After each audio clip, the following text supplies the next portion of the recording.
Shinobi, warrior of the night. Trained to use the darkness of the shadow.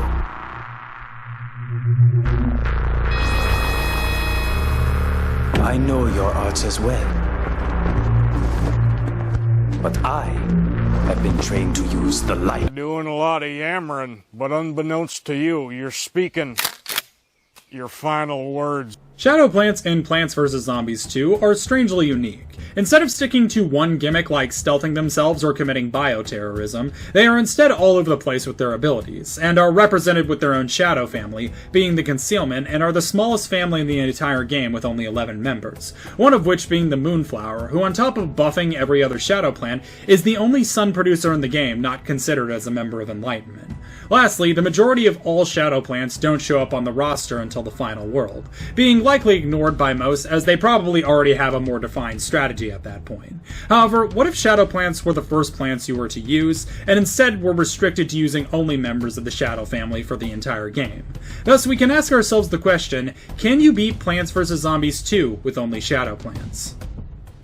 So first let's define the parameters of this challenge, and unlike my other Plants vs. Zombies challengers, like with summoners and parasites, this one is comparatively simple and easily defined in that I am only allowed to use shadow plants, or in other words, plants from the Concealment family. Though also, as an added personal challenge, I'm not going to immediately give myself the whole Concealment arsenal, and instead slowly work my way up to using the whole team, so it remains interesting early game. That being said, let's move on to the rubric tiers of doability if we forgot. Tier 1, the challenge is completely doable with no buffs, power-ups, or leveled up plants, and I'm able to fully beat the game with only shadow plants. To Tier 2, the challenge is mostly doable. I beat it, but I had to level up one of my plants or something. Tier 3 is the challenge is somewhat doable if I have to buy plant food or boost one of my plants for a mission. And Tier 4 if I have to use power-ups or any non-shadow plants I actively failed the challenge. Lastly, all levels in this game that lock me out of completing it using only shadow plans, such as pre-picked plant days, boss waves, ultimate battles, conveyor belt missions, gimmicks, and where it just forces a certain sun production type on me, are all not counted due to the impossible nature of them. Thus, these sections will largely be talked over from one mission. And with that being said, we got started on the challenge, with our first shadow plant being the weakest shooter I could think of, the Nightshade. Now, as stated in my Parasites Only challenge, the first 5 days of Ancient Egypt are automatic wins regardless of what you do, due to infinite respawning lawnmowers, and the game's general leniency of earlier waves, so I just more so use these first 6 days as a stock to get a general feel of what awaits me. Shadow plants are not typically seen as particularly weak or pathetic plants, but without Moonflowers, some of them can easily get a bit on the abysmal side. But also, almost half of these plants are considered endgame, so even without Moonflower or a cognizant strategy, most of them can still at least do something. And the best example of this is the first plant I picked, Nightshade, who is basically a little shotgunner. Nightshade Unpowered functions similarly to Charred Guard in the sense that it only has 3 attacks, and only attacks when its target is right next to it. However, instead of knocking them back, it just does a fairly strong heavy attack, capable of one-shotting basic zombies. However, and our big problem with them comes up almost immediately, is that it takes all 3 shots to take out a single Conehead, and even a Camel Tablet zombie as well. Meaning, we are going to need to consistently recycle, as well as tactically using our plant food, to give it 3 super attacks, breaking down the Camel zombie waves. Early on, this isn't too much of an issue, but the torch zombie certainly will be, though. With the torch that instantly destroys most plants, and the only way for me to hit it is far away with plant food, the plus side is that the Nightshade has just enough time to get a single attack in before it gets burned, meaning I can quickly dig it up after it fires, and letting the Nightshade behind it fire a second shot, finishing it off. Not the end of the world with this one, but just like the upcoming Tomb Raiser, still a pain in the ass. And day 11 was a pre-picked plants wave. Ew, cringe! Nightshade was capable of getting the job done, even for armored opponents, but it didn't subtract from the annoyingness of having to constantly micro-shovel and replant them early on. Day 13 was don't plant on the mold colonies, but since the Nightshades already have the range of Charred Guard trying to get hard, it wasn't that big of a deal for me, moving right along. Day 14, the Tomb Raiser zombie finally decides to make itself known with how annoying it plans to be for the rest of Egypt by tossing a bunch of awful sandstone sculptures everywhere that no Rimworld trader wants to buy. Day 15 is protect the endangered plants, but since the endangered plants are sunflowers, it just translates to more nightshades for me, and I can less guiltily use used up ones as cannon fodder. Day 16 was more of the same with a little bit of everything, but since there's not too much armor, and there was an excess of plant food so that the nightshades could fire into the crowd's armor a bit better, made this pretty easy. Day 17 was a threat of not having more than 14 plants, but in all honesty, seeing as to how much I already need to recycle my nightshades into my shovel wood chipper every 10 seconds, it probably would have been harder for me to try and have 14 plants at once. Why isn't it possible? It's just not. Why not, you stupid bastard? Day 18 was the first plan your defense mission that I failed the first time, not because I actually failed it, but because I accidentally clicked the shock torture power-up, prompting an automatic restart. Anyways, plan your defense mission potentially pose a huge threat to this challenge, considering shadow plants can only be powered by moonflowers, and since moonflowers are sun producers, you can't use them in these missions. Fortunately, early on, the solution is pretty bird brain, but I do predict this will come back to stab me later on. For now, though, I just spammed nightshades, replanted them when I could, and bada boom, the lawnmowers dealt with anything that I didn't.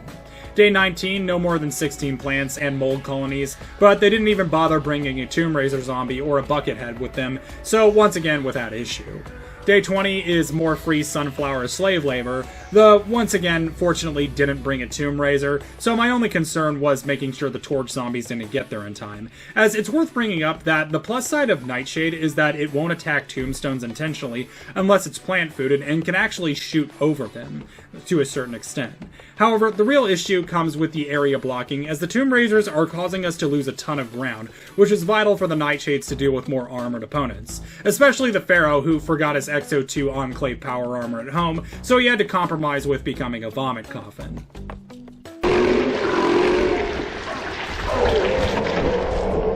Moving even further down the challenges, kind of just ramp up a little bit with just combining other aspects like the mold colonies, though once again none of these are particularly harmful to my strategy, especially this early on, and we're able to fight through pretty much everything they throw at us, with me even opting to take down the Gargantuar on day 23, even though we could have just lawnmower him, just to say that I did.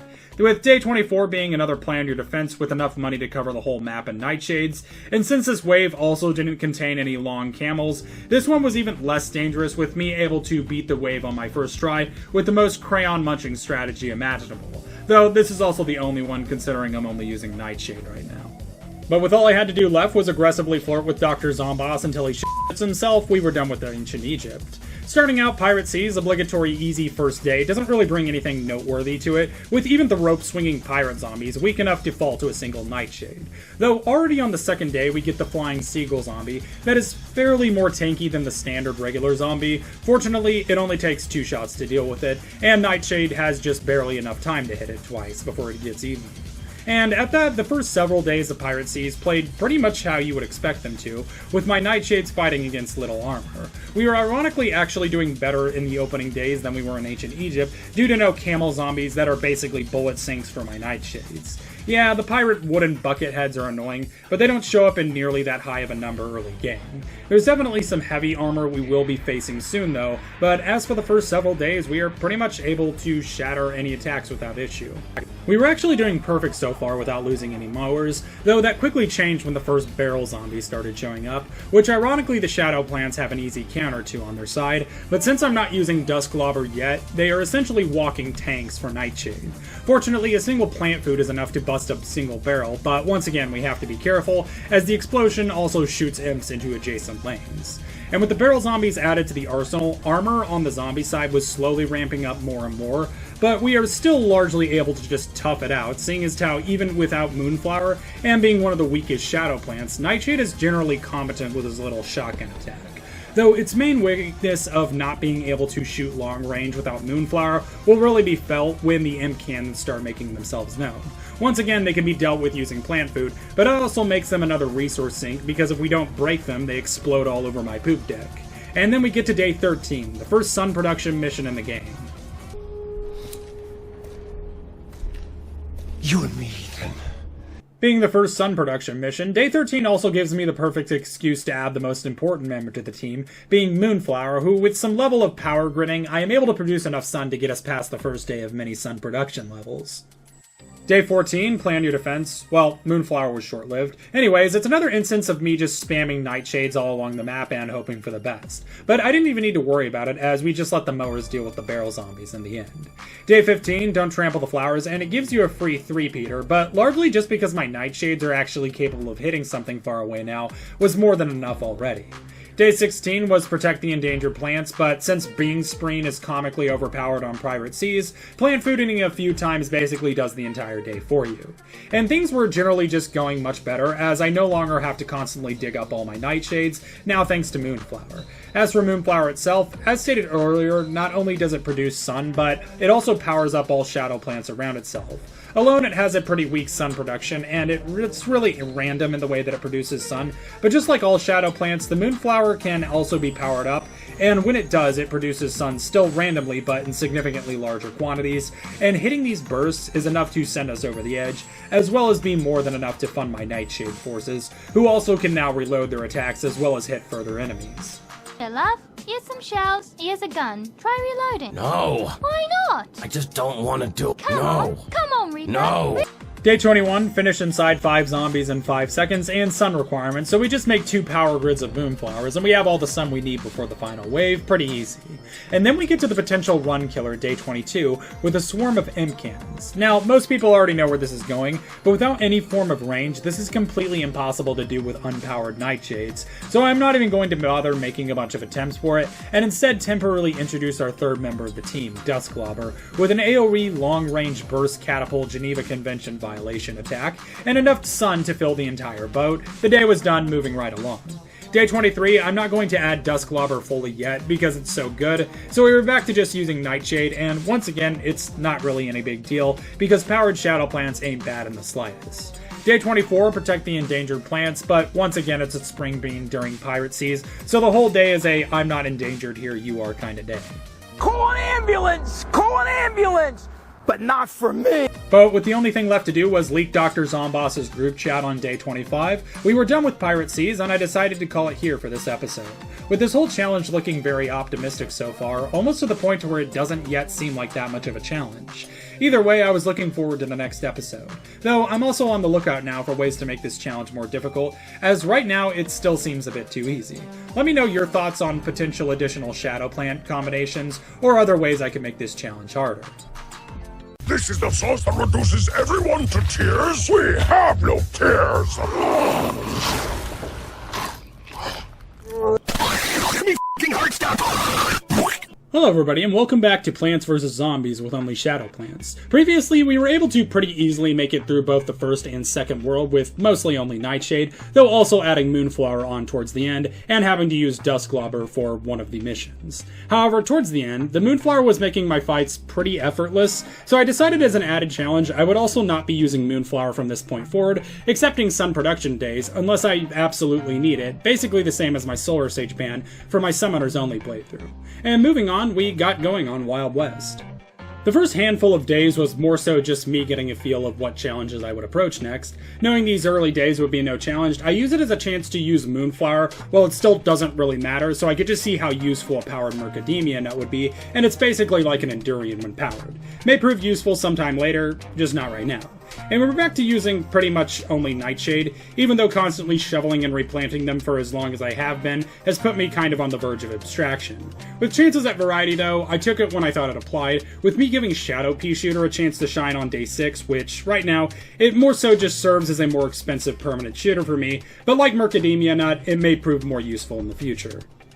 Which is what I would have said if the game didn't crash halfway through day 6, causing me to replay it without Shadow Pea Shooter. Are you ready?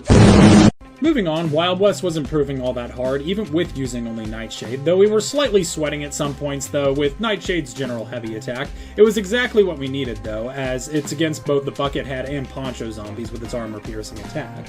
And things were going generally well, up until we get to day 10 where we're greeted by the chicken zombie.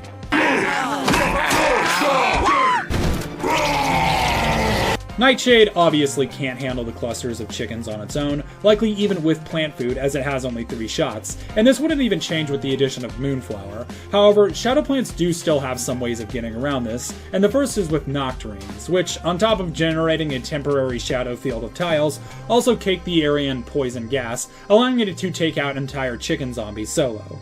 However, this is far from a perfect solution, as each Nocturne costs 150 sun and has a slow charge, which means even my non-OSHA compliant Nightshade recycling is likely going to run out of money constantly, and that reflects in me barely passing this mission after the 3rd try.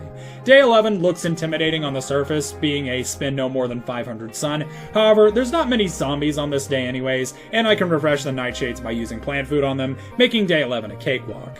Day 12 was a conveyor belt mission, so I violently electrocuted a zombie for no reason, and day 13 introduced the Miner zombie, which jumps over the map and attacks plants all to the right of it behind them. Initially though, this is not really going to be an issue of any kind, due to the simple fact that I'm using only Nightshades at the moment, which are already obnoxiously expendable to me. In day 14, we get to our first chicken zombie hell, where a significantly large number of chicken zombies make their appearance throughout the whole day, and as you might have guessed, is far too much for a single Nocturne to get through. So we move to officially add our next plant to the roster, being Dusklobber. Now, Dusklobber, when powered up, is actually one of the better plants in the game, but alone it's barely slightly better than Pepperpool in its attacks, though like Pepperpool it is AoE, which although far from perfect, is enough to at least eviscerate the barbecue chicken. Now, Dusklobber is far from perfect, but even unpowered, it's exactly what we needed to add to our team, as well, although it doesn't have much power behind its attacks, it makes short work of most clusters of standard zombies, allowing Nightshade to deal with only the important armored zombies. Day 16 was to protect a walnut from getting gagged on by a bunch of Blood Meridian fans, which I promptly failed the first time largely just because I wanted to incorporate Dusklobber into my strategy as fast as possible. But we quickly correct that mistake, and I actually bothered to pay attention this time, while the walnut's sitting there suffering from the closest thing to a Project Zomboid cutscene.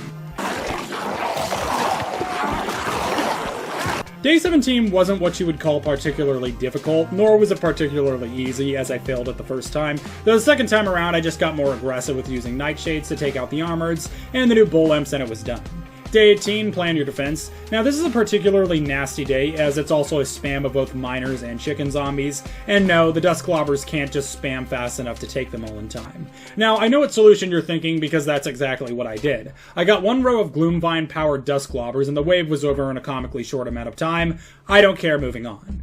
Day 19, don't lose more than 2 plants, and don't spend more than 2,000 sun. The general strictness of this causes me to mainly use Dusklobbers, because I can't just respawn my Nightshades, but fortunately we didn't even need to compromise all that much, moving on. Day 20 is a conveyor belt level. Fun fact, Dusklobber is currently facing a death sentence for 23 counts of home invasion from the years of 2011 to 2017. Day 21 is another hard one, with not spending more than 1,750 sun and having to protect the flowers from being crushed. So it's hard on multiple fronts due to both the armor of the zombies' forces, and more importantly, we can't just ignore the miner zombies, because they can still trample the flowers on their way out when they use their speedrunner grenade jumping strategy to launch themselves across the map. I eventually got it though, just by ignoring the sun cost and spamming Nightshades anyways, so it was probably a skill issue on my part. Day 22 was a survive with the given plants. Moonflower is responsible for the nuclear reactor meltdown in Ukraine, and day 23 almost qualified as a violation of the Moonflower ban because of how bad it was. It's don't lose more than 2 plants, don't let the zombies trample the flowers, and worst of all, it has both piano zombies and chicken zombies. Now, we have a conflict of the targets because of this, as on one hand we can go nothing but Dusklobbers and defend against the chicken jockeys, but the piano zombies and their armored farm tool zombies will prove far too much for me to prevent in time. And if I focus on Nightshades getting rid of the armored, they will inevitably come, and then they will be instantly overwhelmed by an army of barbecue chicken. Local authorities issued a barbecue chicken alert effective until further notice.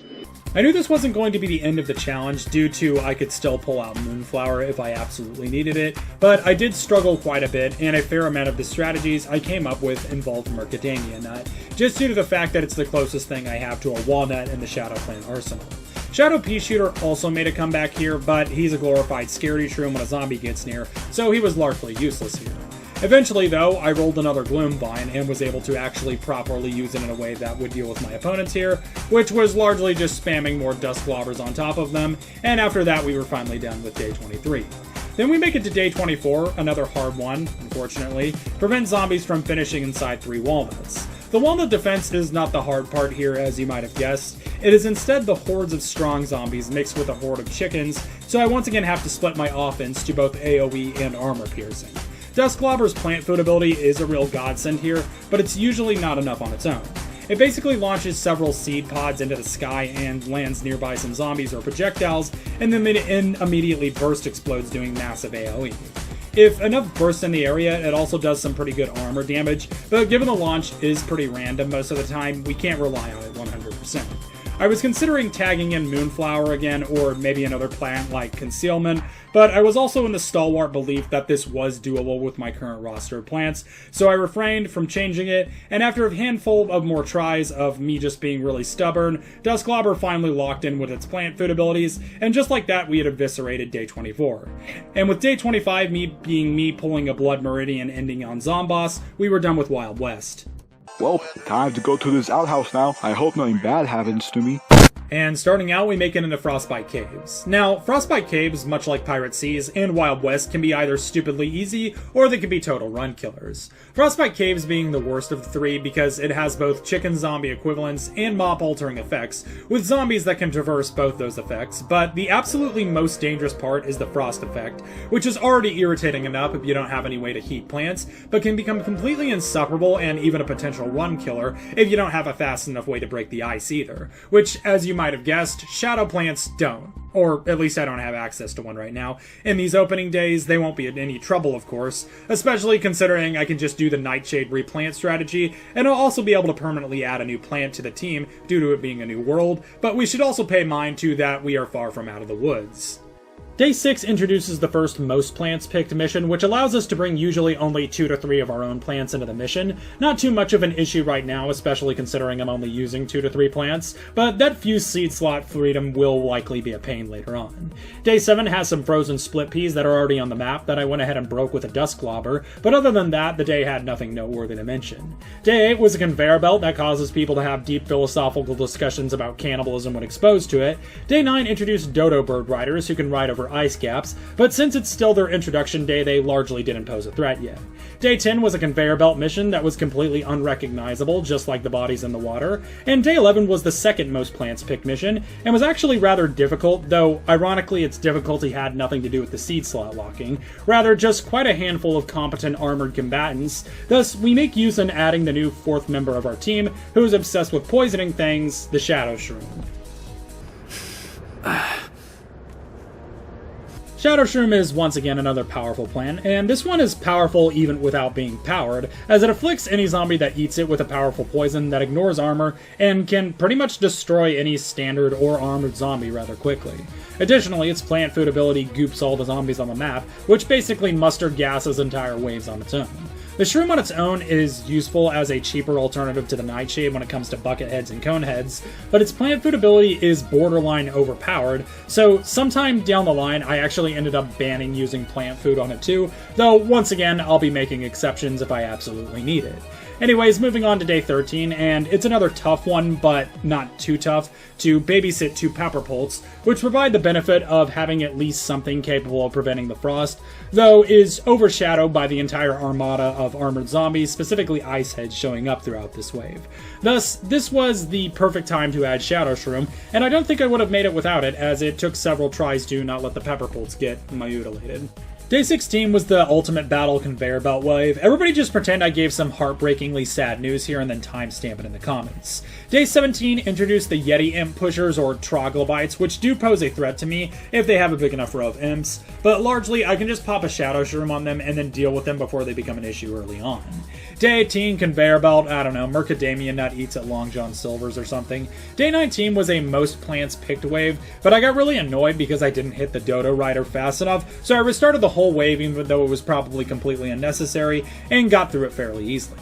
Day 20, more Troglobites show up, but I largely just keep gassing and poisoning them, and just like that, we're done with that issue. Day 21 was totally not a conveyor belt, do not believe your eyes, this was part of the real challenge, I promise. Day 22 introduced the weasel zombies, chicken zombie adjacent spawners, whose weasel spawns are significantly fewer but carry a little bit of health to them too. Early on we already have a response, and since they're slower, they actually aren't as bad as chickens. Day 23 was protect endangered charred guards, but honestly they're charred guards, they were more helpful here than anything. And plus there's largely no blizzards here, so I can plant without issue. And then we get to day 24, and this was the first possible run ender. Now, as you'll notice, this is a sun production day, so Moonflower is allowed, and you may think this made it easy on me and that this was an effortless day. Well, you'd be wrong, because the blizzards on day 24 are the worst of all of Frostbite Caves, freezing all my plants every handful of zombies, making effectively farming sun, which already falls pretty randomly when it comes to Moonflower, extremely difficult. And including that, most of my plants aren't exactly good at breaking ice, save for Dustglobber, whose plant fill ability does a decent job at it.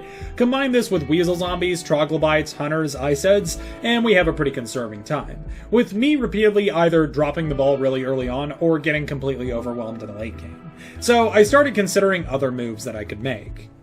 I was all out of moves, and he could tell. I felt like he had a couple of moves. Fortunately, I didn't have to make it to the end game yet, and instead just capitalized by spam planting Moonflower all in the top 2 rows and intentionally holding the last zombie up on a ransom, so we had plenty of time to make the sun required, and just like that, we were done. Day 25, Conveyor Belt Mission, Dr. Zomboss tried to get Meryl the Mermaid to start an OnlyFans. Day 26, a little bit of everything, and I do cut it pretty close towards the end, but largely we have it under control, with Shadow Shroom in particularly really scrapping with the zombies right at the end game. Glad I chose more Geneva Convention violating weapons. Day 27, defend the 3 endangered Rhodobegas, and fortunately Rhodobegas are largely pretty competent plant shooters, and give us plenty of time to set up a rational defense. Unfortunately, there are 3 Gargantuars this wave, and 2 of them come at once towards the end. Now, I can get rid of one of them using a lawnmower launch, and I can intentionally leave a Rhotabega frozen so that the Garg ignores it, but we do actually have a competent way of dealing with Gargantuars, and that's the Nightshade's plant food ability, which deals enough single target damage to take out most times in a single cycle. So, just ration the plant food, and bada boom, 3rd try it's done. Day 28, plan your defenses, and I'm gonna be honest, I didn't really put much forethought into this, largely because I knew all of my plants were going to freeze no matter what, so I just spammed the absolute hell out of Dustglobbers, left myself some sun to fix the situations I put myself in, and then we're done first try. And with day 29 being survive with the given plants, and the only thing left to do was explain to Dr. Zomboss that Big Chungus is canonically in dispatch, we were done with Frostbite Caves. And at this point, I decided to call this episode here, as I originally thought this entire challenge was going to be a cakewalk with shadow plants, but when you remove Moonflower from the equation, and even one instance with it in the equation, this is far from over. Thank God this is almost over. Yeah, looks like those planes are here to rescue us. Look, they're dropping us presents. Why are they exploding? Old man's a football. Hello everybody, and welcome back to part 3 of the Plants vs. Zombies Shadow Plants only playthrough. On our last episode, in order to make things more interesting, I ended up banning Moonflower outside of sun production missions, and days where it's absolutely required. We additionally completed both the Wild West and Frostbite Caves, dealing with both weasel patches and barbecue chicken. So please bring your fat asses over and gobble up all this barbecue chicken. And we were ready to enter into one of the most helpful worlds, being that of the Lost City. Lost City is particularly good for challenge runs in Plants vs. Zombies 2, mainly because it's the only map that offers an alternative sun production on almost every day. This makes actually mustering up forces in order to defend against the latter waves of Lost City not necessarily a cakewalk, but significantly easier than pretty much every other world.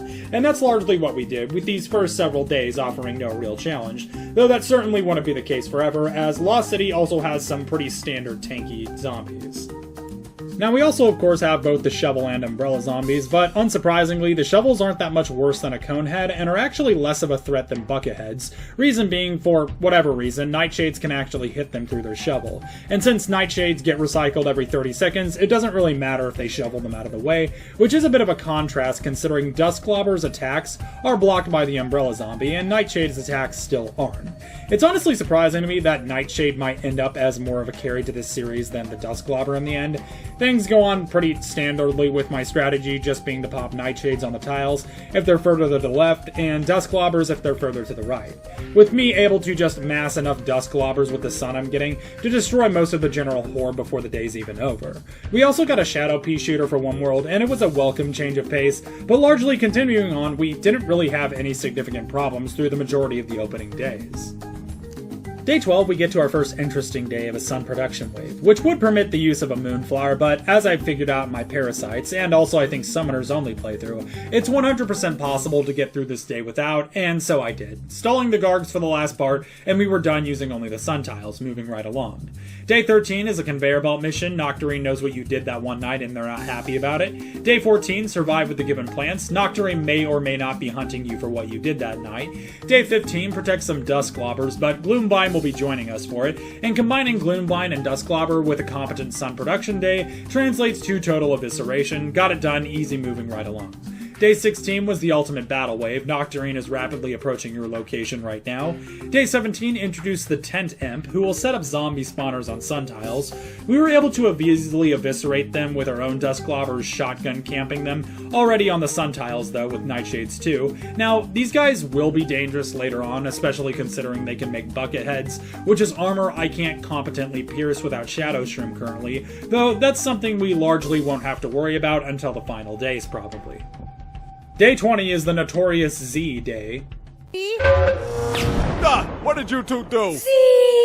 The day itself wasn't too bad, though I did have to fight the tent imps over the sun tiles. Day 21, pre-picked plants. Day 22, gimmick butt torture mission. And day 23, we get back to business, but it's monkey business, as Lost Temple reminds me of Bloons tower defense. Anyways, this is the first day we struggle with, as it introduces the Temple Explorer Indiana Jones wannabe zombies, who can take an obnoxious amount of abuse, and there's also gargantuars. But we largely got through it after the second try, even with the bullet sponges. The only problem is these guys can take even Rasputin levels of poison and continue moving on even from Shadow Shroom, so we have to often shoot them dead too.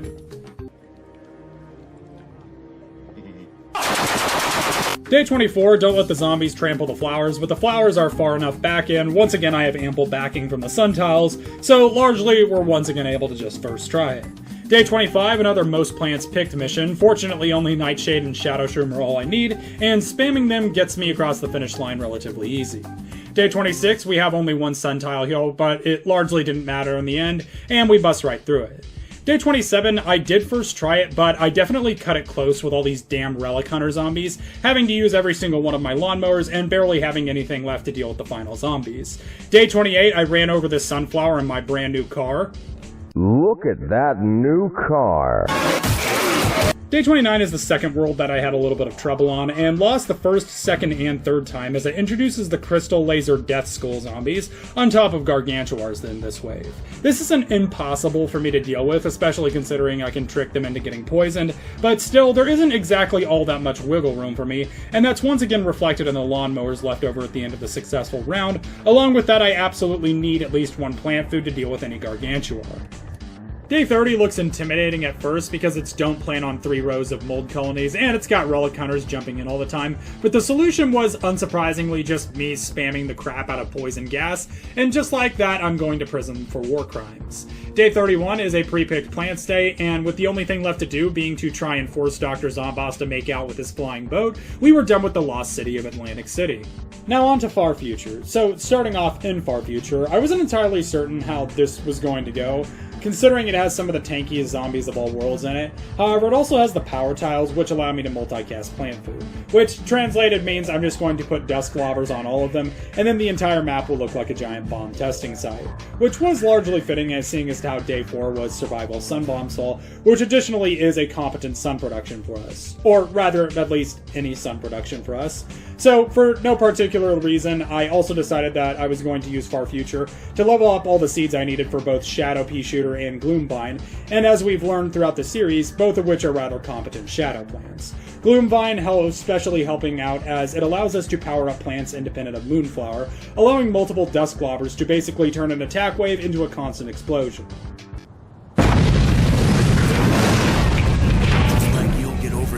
Day 8, Ultimate Battle Wave, Shadow Pea Shooter is a plant supremacist. Day 9, never have more than 15 plants. I could make up some crap about how this day was actually somewhat hard because Gloomvine for some reason, but I couldn't lie to you all, and Dusklobbers just ended up destroying everything. Day 10 to introduce the Disco Zombie Mechs, or the Disco Mech Zombies. Anyways, they summon a bunch of other zombies periodically, but I didn't really have any trouble with either of them, as I nuked them as soon as they spawned. Day 11, plan your defense, but it gives me enough to create 2 whole rows of Dusklobber, Eversplosion, Gloomvines, so that's what we did, and in record time, the wave was no more. Day 12, big wave, lots of mechs, some of them are Gargs, and it does get pretty close towards the end with me losing most of my mowers, but thankfully Nightshade once again clutches by being our only current silver bullet for Gargantuars. Day 13 introduced the Football Mech Zombie, though in response I introduced it to the Dusklobber Eversplosion. You need closure. Closure? The explosion hasn't even ended yet. Day 14, spend no more than 1,500 sun. I would tell you what Shadow Pea Shooter's response to that was, but it contained a comical amount of words that would prompt an FBI investigation. Day 15, protect 3 endangered annoying orange death cannons, and we can actually give them a slight range of protection using Gloomvines on them, which additionally allowed them to repel pretty much all threats with their combined plant food. All in all, this day was easy, largely just because Gloomvine and annoying orange synergized. Day 16, conveyor belt. Gloomvine also knows what you did, but it suspiciously approves of it. Day 17, pre-picked plants. Gloomvine also wants to join you, and they seemingly won't take no for an answer. Day 18, produce 5,000 sun. You already know what we did. We made an entire power grid and spam moonflowers in it. Also, I realized just how overpowered Shadow Pea Shooters are when powered, and just like that, we were done in no time. Day 19, survive while sun bombs drop. Oh, I'm sorry, you mean here's an excuse to make more Dusklobber Eversplosions to finish the entire mission without even having to turn my brain on. Sure thing. And then we get to day 20 where things finally get real.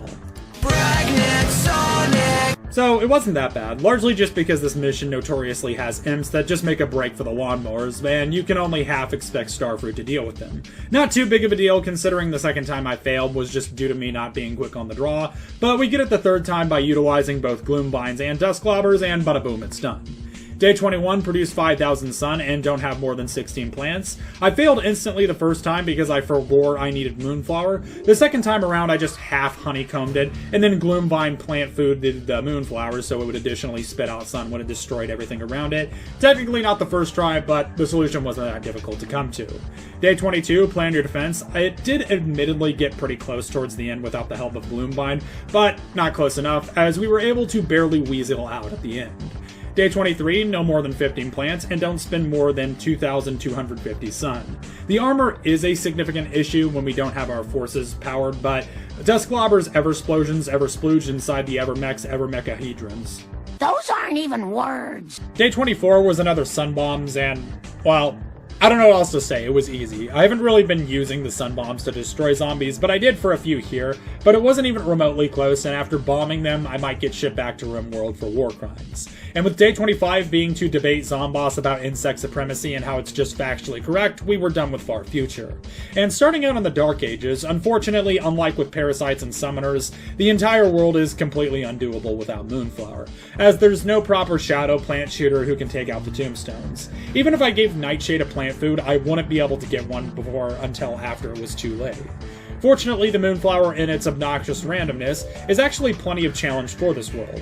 On top of Moonflower only giving sun whenever Moonflower damn well pleases, Moonflower's sun production also scales with how powered it is, with its lowest form being only 25 sun. Meaning for most worlds, I'll be sweating to make enough sun to protect myself in the beginning. It's not too much of a challenge once I get started, as you'll soon find out, but it's interesting seeing how these shadow plants are able to tackle and overcome various obstacles while struggling with others.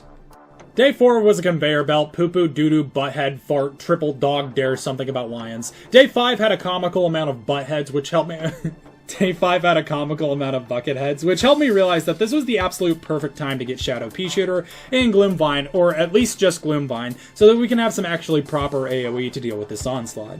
Day 6, plan your defense and defeat the zombies. Shadow Pea Shooter proceeded to hurl an obnoxious amount of very offensive wording towards the zombies while their kids were watching too.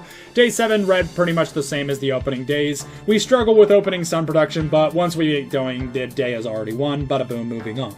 Day 8 survived with the given plans. Some of the shadow pea shooters and salts were directed at the zombies' kids. Day 9 survived with evil potions, causing zombies to become much stronger and faster, and generally more dangerous. Fortunately, I have a bit of evil potions of my own, and after a few tries, we successfully out-warcrimed the zombies again. Day 10 wasn't the ultimate battle wave because it doesn't exist, but it did exist at one point, and it wasn't just all in our heads. Just like the being beyond the veil, the one who watches. I know you've seen it, whether you saw it in the woods, whether you heard something behind you, or whether you're watching this alone right now and you're in the dark and you heard something move in the corner. But you can't bring yourself to look now because what if it actually is there? And furthermore, it knows that you can see it and may drop the facade entirely. Remember, there's a biological reason why humans are programmed to be afraid of things that look human but aren't. Anyways, day 11 was more or less the same. We get 2 rows of shadow pea shooters after some time, and after that, nothing can stop us. Day 12 introduces one of the more unique days of the entire Plants vs. Zombies 2 campaign, being to guard a column of puff shrooms, but since puff shrooms disappear over time, you have to keep plant fooding them throughout the wave in order to make sure they don't disappear. Not a particularly challenging day, but interesting nonetheless. Day 13, another conveyor belt level. I already made a high-effort joke for this episode. Just pretend I made another meme here. Day 14 produced 5,000 sun, but it locks us to only using sunbean and sun graves. It's already confirmed you can't get the sun requirement out of the graves alone, so it becomes a, are my weapons competent enough to defend? And as you've seen this whole time, that they are. In other words, this day doesn't really count. Day 15, plan your defense, and it introduces wizard zombies who can obviously turn plants into harmless sheep. Fortunately, they aren't as fast to the draw as the shadow pea shooter railguns, so we are largely pretty safe. Easy day moving on. Day 16, another shadow pea shooter railgun, nothing of importance happens, no difficulty moving on. Day 17 was another evil potions fall, and it was a pretty good fight, and went on for quite a while, the fight itself not being very difficult, mainly due to my shadow pea shooter McGloomvine Gooner time, but I do actually enjoy the potion gimmick levels, and am kinda disappointed the Dark Ages campaign is so much shorter than the others. Day 18 was the pre-picked plants wave, and then we get to day 19, which so far has been the second closest day to ending the challenge, as we have the task of protecting 3 magnet shrooms. However, they're relatively close to the right side of the map, and more importantly, I'm stuck with Moonflower, who on top of initially giving very weak sun, only really gives sun when Moonflower wants, meaning we're more or less at the complete mercy of Moonflower of whether or not we have enough time to protect the magnet shrooms. And Moonflowers are actually even worse than that, because when plant fooded, it doesn't pulse several times like other sun producers, rather it just released one burst of sun, whatever its current power value is, meaning you could potentially be dropping a plant food for as little as 1 sun. Additionally, there's a slight level of mathematical worth to determine here, and that comes with figuring out how many Moonflowers I can make before I have to defend. I can save 1 magnet shroom early on with an early lawnmower launch, but other than that, 3 of them then come at once, so it's largely going to be down to Shadow Shroom and Nightshade to get them. And I'm not gonna lie, I did come pretty close to having to bust out an emergency plan that I had planned might work if everything else had failed. I was going to do a whole cliffhanger for it for part 4, but ultimately, in the end, it ended up not coming to that, and I finally got 1 lucky round with an early burst, and it was enough for us to make up all the money we needed, and then the rest of the round went really well, and we finally made it past day 19. And with the only thing left to do was to flirt with Dr. Zomboss's dragon girlfriend in front of him until he throws a chair at me, we were done with the Dark Ages. But I decided to call it here, as we have made some great progress through the worlds, and could probably finish things off in the next 2 episodes, given we're still able to come up with solutions to everything. The Quickster, with the uncanny ability to run really quick! Wanna see me run to that mountain and back? You wanna see me do it again? Hello everybody, and welcome to part 4 of Plants vs. Zombies with Shadow Plants only.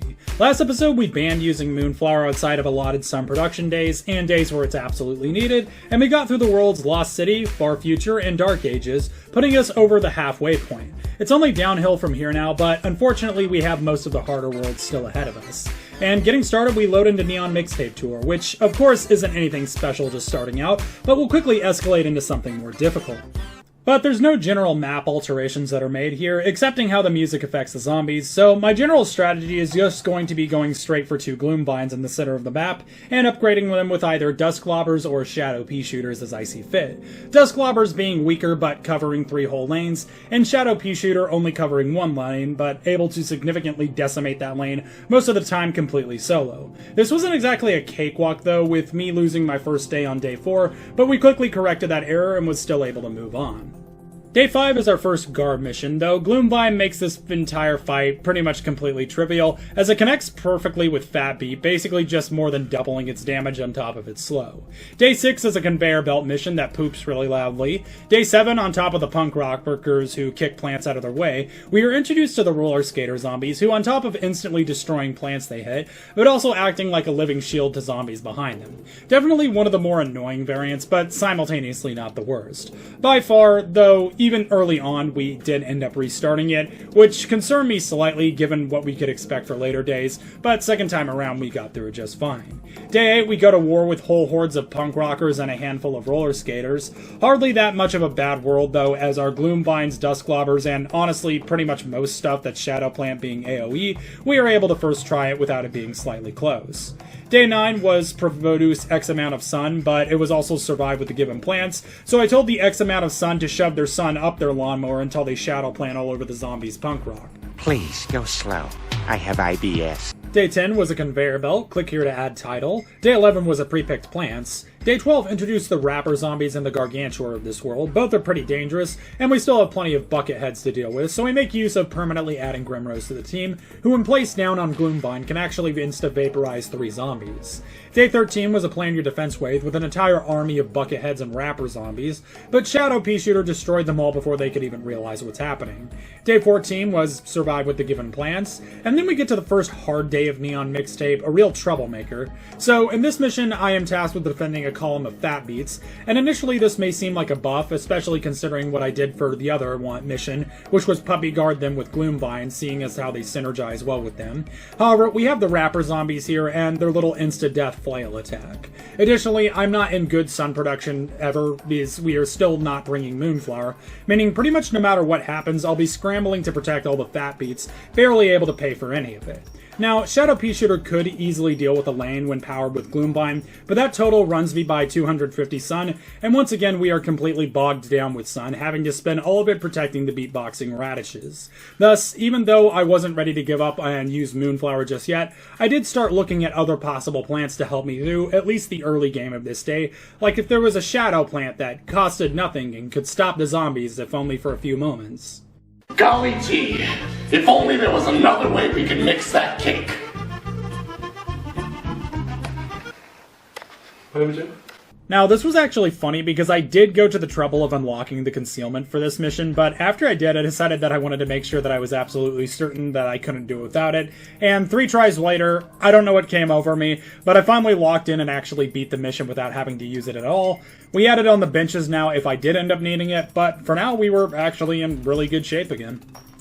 Day 16 was the ultimate battle wave, it doesn't exist. Day 17 introduced the breakdancing zombies, who on top of moving a bit faster will throw zombies they collide with significantly further ahead, and will often do so multiple times if allowed to. Once again, this isn't extremely dangerous or anything, but it definitely requires you to push the envelope at points. And largely it just went on like this for the next few days, with me not struggling much until we get to day 20, which I did end up failing the first time. Fortunately though, I was able to get it virtually perfectly the next time around.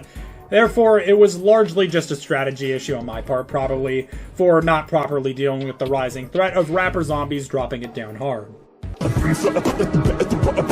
And not even one day later, we get to another hard day being day 21, which caused another several failures due to it being don't trample the flowers with multiple Gargantuars, and that I'm having to be so cost effective that I'm having a more specific build order than a StarCraft 2 ranked match. And thus, even though I had failed at less times than day 15, I wasn't really in the mood and ended up just using a concealment once really early on. Looking back, I might have been able to do without it, but I wasn't really in the mood to go into the bowels of mathematical possibility at the moment. Maybe I'll come back to it at the end though. Day 22, conveyor belt that makes you scream Japanese words really loudly for no reason. Day 23, introduced the nerd zombie, which summons Terrarians from his arcade machine. They won't be too difficult on their own due to all my AoE nonsense, at least at the start. Day 24, plan your defenses. Honestly, these days aren't even really worthy of thought most of the time. Just plant a row of powered shadow pea shooters, and the way is over before you can even realize that I've frozen time. Day 25 reveals how invaluable of an asset plants like Gloomvine are, just not only to powering plants, but dealing with nerd zombies, as long as I have something to protect their lane, they can just slowly and effortlessly whittle down their 2 adjacent lanes, sometimes even including bucket heads. Day 26, we defend a bunch of delicious mushrooms from being put inside a low-calorie salad. It isn't difficult because on top of being capable of cloning and defending themselves, once again our shadow plants are able to synergize and basically wipe out anything they can. Mushroom, mushroom, the taste for all seasons. Mushrooms. Day 27, conveyor belt, shut up, nobody's talking to you. Day 28 annoyed me, not because it was the most difficult, or because it introduced the boombox zombies, but because I actually beat this day the second try, but forgot to actually film myself doing it. So I had to go back and rebeat the whole day over again. Whatever, not that big of a deal, moving on. Day 29, Nerd Army and Gargantuar is at the end, but unfortunately that Gargantuar came in a lane I still had a lawnmower in, so we all know how this ended. Day 30, never have more than 15 plants. Ah yes, the quintessential day of trying to subvert my expectations and distract me from the actual danger of this day being the immediate rapper zombies and the 2 Gargantuars that show up at the end of the day. Very clever. As obnoxious as it is for me to say this though, the solution to this was actually just making sure I had a lawnmower in both of those lanes at the end of the final wave marker, and just like that we're done. And with Neon Mixtape Tour, we were done altogether, as Day 31 is a pre-picked plants wave, and Day 32 we give Dr. Zomboss constructive criticism on his music. Funny, because I love you guys, but... Ow! That didn't feel good. Moving on to Jurassic Marsh, being one of only 3 worlds left. Now, admittedly, mainly because of the Parasites playthrough, I was a little bit scared of Jurassic Marsh, probably more so than even Big Wave Beach, which may or may not be dumb on my part, seeing as how we haven't gotten to it yet, but nevertheless, here we are. The zombies here are pretty vicious, but as you may have guessed, our real issue will be the dinosaurs later on, who just randomly alter zombies' locations and trajectories on the map. If I had Perfume Shroom, I could easily turn them to my side, but even in my Parasites playthrough, that proved to be pretty economically inefficient. Plus, we have plants like Mercadamia Nut to give us a little bit of stopping power if we absolutely need it during the later days. And repeating the same thing I've said for pretty much every single world now, the first handful of days on this world, nothing really special happens. Day 10, we were exposed to the first actually unique dinosaur modifier, being the Pteranodon, who basically turns any zombie into a minor zombie by picking them up and dropping them on the other side of the lane, traveling right ways. This can be absolutely horrible for us, but Shadow Pea Shooter also can actually assassinate them, even from behind, and additionally, Pteranodons can end up picking up bucket heads or more dangerous zombies too, effectively making them no longer valid combatants if nothing's in front of them. All in all, the Pteranodon isn't necessarily a welcome dinosaur, but it's far from the worst and is the one that can also be consistently helpful. And I was actually feeling really good at this point with Jurassic Marsh so far as we were up to day 13, and that was the only day I'd failed so far, and it was only a single fail, so we just kept pumping right through. And we still didn't have any resistance on day 15, which was protecting 2 Primal Walnuts, who actually ended up being more helpful above all else, as I just placed a bunch of Gloom Vines behind those 2 lanes and aggressively blew bubbles all over the zombies. Moving through a few more days, largely of unimportance, as we were able to just first try most of them without too much effort. We do eventually meet our greatest opponent, though, on day 18, which introduces the T-Rex, capable of turning any zombie into Made in Heaven. Day 18 was easily the absolute worst of Jurassic Marsh for us. I don't know if that was a strategy or a lock-in issue for me, as I didn't have nearly as much of a struggle in later days of Jurassic Marsh. T-Rex's introduction day is just absolutely vicious, though. I've already went into detail on how dangerous the T-Rex and one other dinosaur is, but the T-Rex is actually a bigger threat to me in regards to shadow plants, as what it does, which causes a speed buff to all zombies in that lane until they collide with a plant.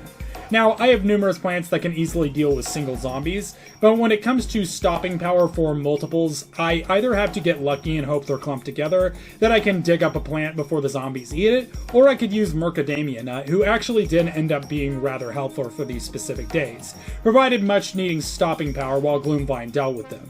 I did want to bust out Concealment, but I had a feeling that I would probably need it consistently in at least one of the 2 remaining worlds, and I wanted to save its thumbnail spot for the finale. We do eventually get it though, with me using the Mega Brain strategy of pausing the game right when a wave comes so I can see where the T-Rexes are and plan my defense accordingly.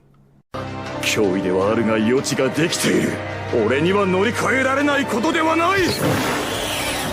運命は俺を頂点に選んでくれたのだ。 Day 19, don't trample the flat, just kidding, it's a conveyor belt level, get pranked. Day 20, produce 2000 sun, and not only is the cost small, but we can easily make it there with Moonflower and powering up our Shadow Pea Shooters at the same time. No problems here, moving right along.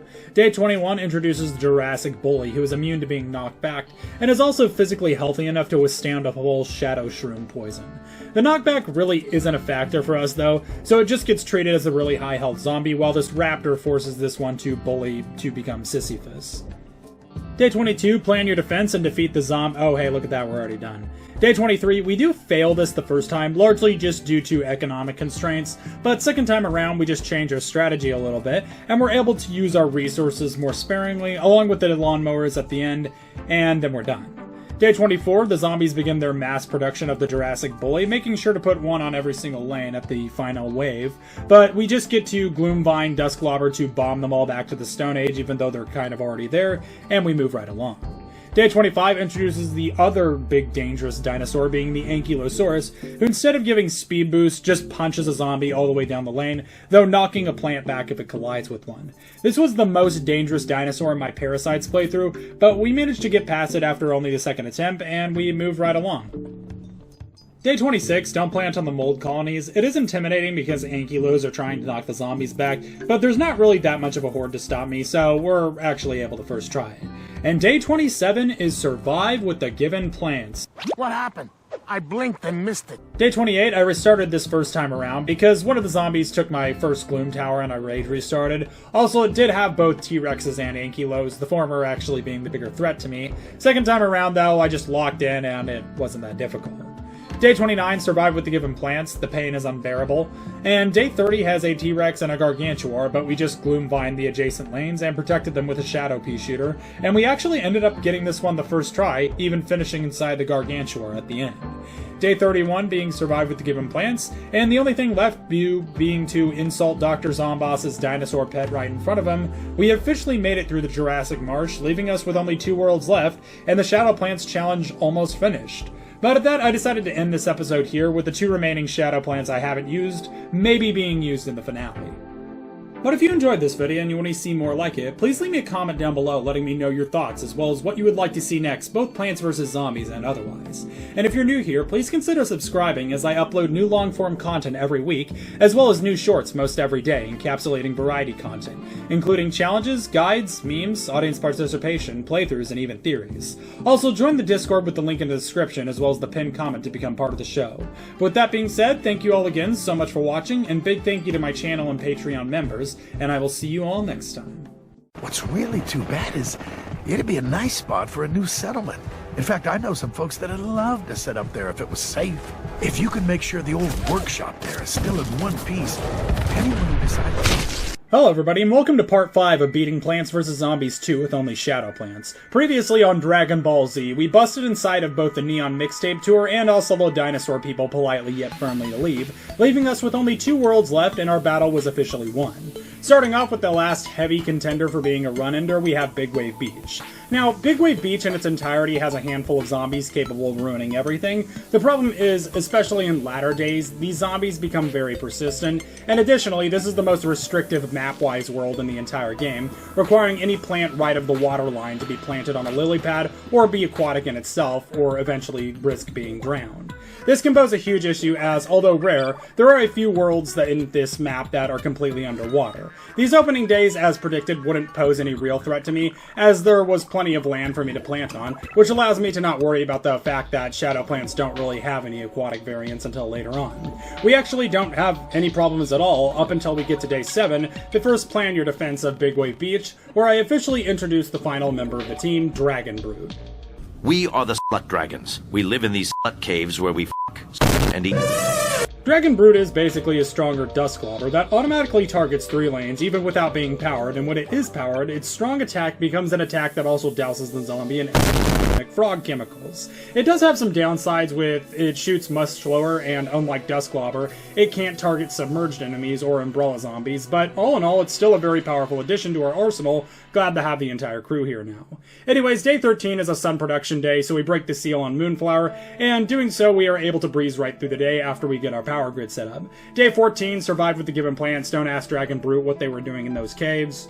And then we get to day 15, the first rough day of defending the endangered lane of potato mines, which is basically the same as don't let the zombies trample the flowers, except you also can't plant on that lane, which is significantly worse seeing as how we're landlocked to only 3 columns. The initial combatants are going to be more of an issue than usual, seeing as how we can't just gloom bind 2 lanes and be completely defended for the first minute or 2 while our sun goes up, and our only way to attack the submerged zombies is either by Dusklobber or nuking half the map with Dragon Brutes or Dusklobber's plant food.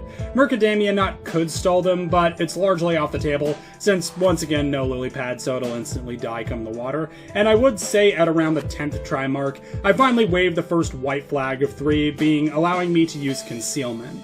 Largely, it just ended up protecting me early game to make sure I would have more sun to sling around, but after a few more tries, that ended up making all the difference, and we were able to get past this nightmare of a mission.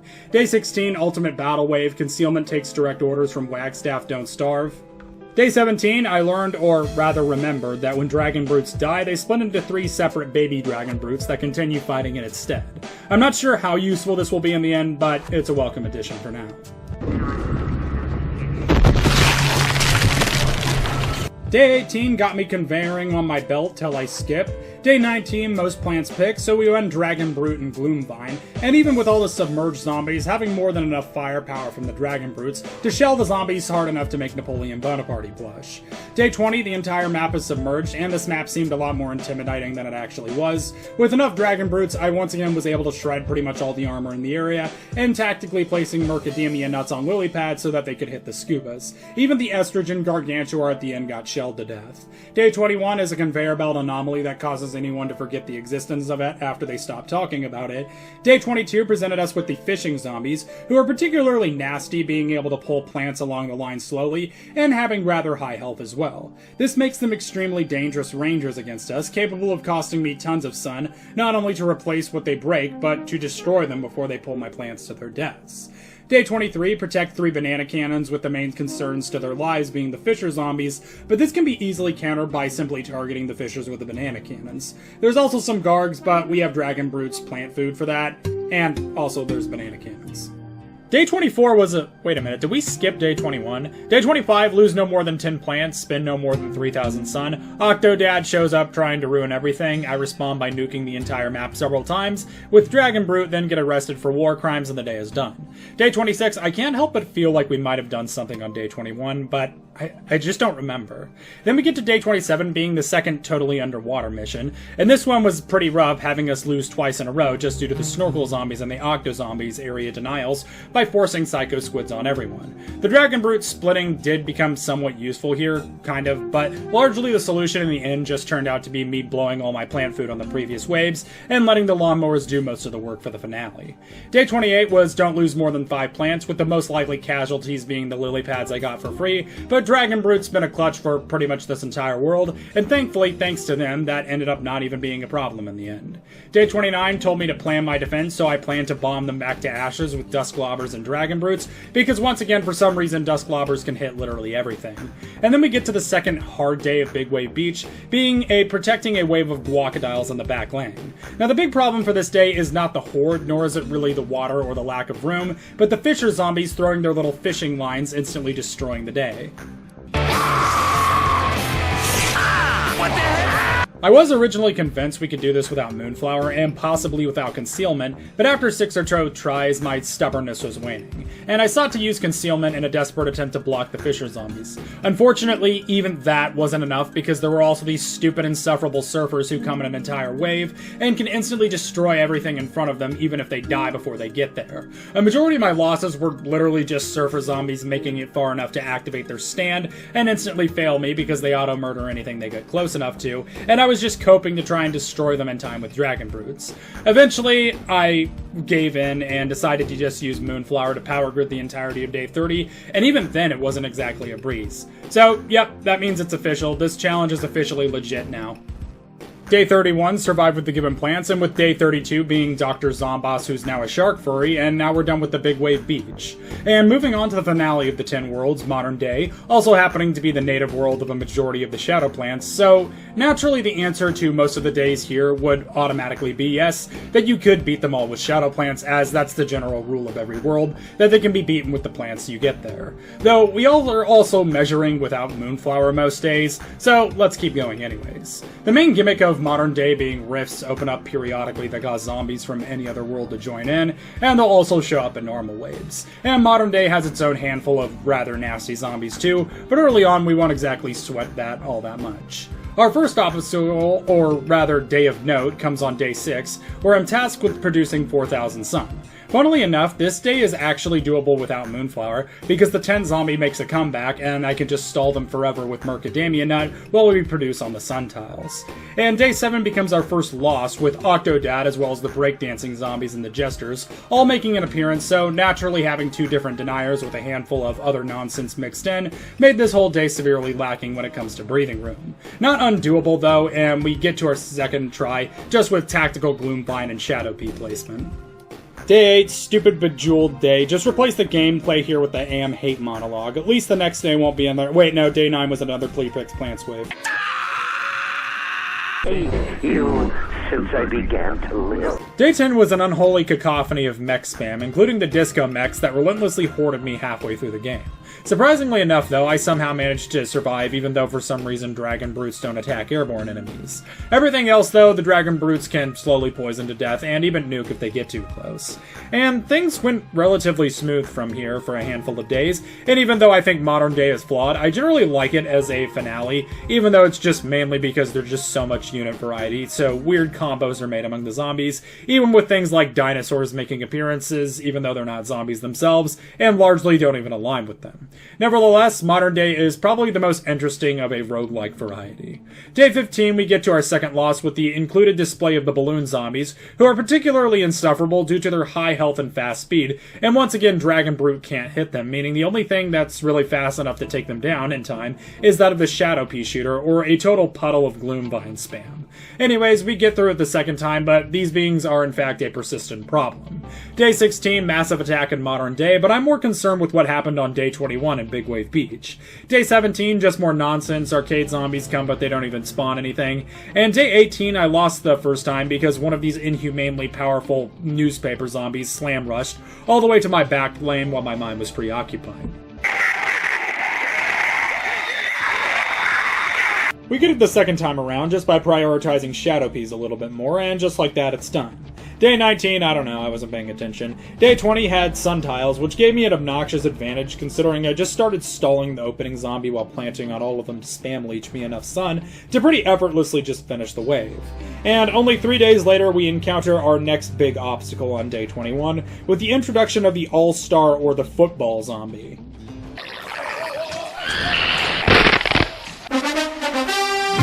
So, football zombies are easily the most powerful of the brute zombie types, charging in faster than any other, capable of taking a ton of abuse, and also occasionally bringing with them an exploding imp to potentially KO a plant on tap.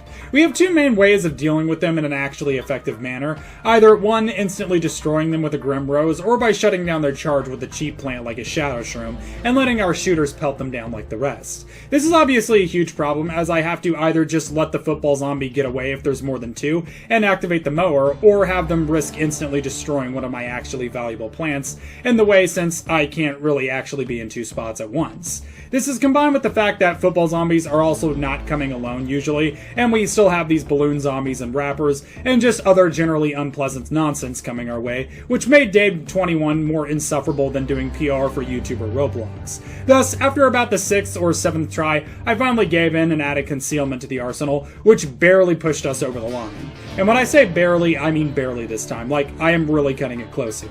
Day 22, nonsense. No, I will not make a completely separate theory video on Bejeweled. Day 23, it looked like at first I was going to try this, but since I had to spend all my lone mowers and we had 2 estrogen gargantuars at the end, so naturally the octo zombie had to ruin everything. Not a huge deal, we just adjust our strategy and get to it the second time around. Terrific, moving on. Day 24, the power tiles played absolutely no role in this mission. I didn't even bother paying any attention to them and we finished it the first time, very easy. Day 25, I can't remember if I already made the Dr. Carrot meme from Chatter in a previous challenge. Somebody go check for me and then tell me in the comments. Day 26 is just tons of heavy metal towards the end, with just tons of mechs and flyers all coming towards the end. Just flying across the sky like tons of planes, not knowing that I don't have enough to stop all of them. Here they come, screaming across the sky. It's lots and lots of Dyson planes. Yeets, the greatest collection of combat. We get it the second time, but once again, this is with us using almost everything we have, which is good because that means it's actual challenge hit points. Day 27, get out of my head, get out of my head, get out of my... Day 28, for another Produce Sun mission with sun tiles, but unfortunately this one actually isn't doable without Moonflower, as there's no tents to infinitely stall at the end. Not a big deal though, we just pop the Moonflowers down and the day is one is no time. Day 29, they're really making me drag my feet towards the end here. Day 29 is another really bad one, complete with football zombies, kamikaze amps, rappers, newspapers, and grays placed all around the map, but since all but one of my shooters can shoot directly past them, that last part doesn't really matter. But yes, this was once again another total lockdown of resources, preventing me from ever effectively fighting back just due to all the disabling speed and insta-KO zombies, and so I just started desperately throwing strategy at the wall, hoping something would stick. Nightshades, Duskglobbers, Shadow Pea Shooters, it just wasn't enough. So unfortunately, once again, I had to bust out concealment onto the team to help out, and once again, we were only barely able to make it towards the end with it. But we only have 2 days left from here, and we already had to bust out Moonflower once. But Day 30 decided to make that Moonflower twice, because there's no way I was beating this without it. This is something that I had to break on my Parasites only playthrough too, having to throw everything I had at it. I didn't have to do it with the Summoners, but I did come close there, and even then that was mainly because of Guard Stream. Anyways, I know I'm right because this was a pain in the ass even with Moonflower. I was actually even getting a little bit worried because I was still failing the day even with Moonflower, which meant this was now a potential run-ender, which would be obnoxiously anticlimactic considering we're literally at the end of the challenge. But after about a handful of more tries and me eventually giving up on a traditional plan and just resorting to spamming Shadow Plumes as soon as I get them, we finally break through even after 3 mowers anyways, and we had successfully made it past the hardest day in this challenge. Day 31 is part of the challenge, but compared to Day 30, it's just a glorified victory lap, so there's not really much to mention other than I first tried it, and with the only thing left to do being to finish inside of Dr. Zomboss, we were officially done with the Shadow Plants Only challenge. So to answer the question, can you beat Plants vs. Zombies 2 with only Shadow Plants? Yes you can. It does get hard at some points, especially if you don't have a Moonflower, but other than that, Shadow Plants mostly have an answer for everything, and even come with their own Sun Producer, who is also the only producer in the game, separate of Enlightenment Family. I'm not sure how many people actually use Shadow Plants, but I wouldn't be surprised if a few people run nothing but Shadow Plants as their preferred kit. All in all, I knew this challenge would likely be doable, but now we have it in writing. But if you enjoyed this video and you want to see more like it, please leave me a comment down below letting me know your thoughts as well as what you'd like to see next, both Plants vs. Zombies and otherwise. And if you're new here, please consider subscribing as I upload new long-form content every week, as well as new shorts most every day encapsulating variety content, including challenges, guides, memes, audience participation, playthroughs, and even theories. Also, join the Discord with the link in the description as well as the pinned comment to become part of the show. With that being said, thank you all again so much for watching, and big thank you to my channel and Patreon members, and I will see you all next time.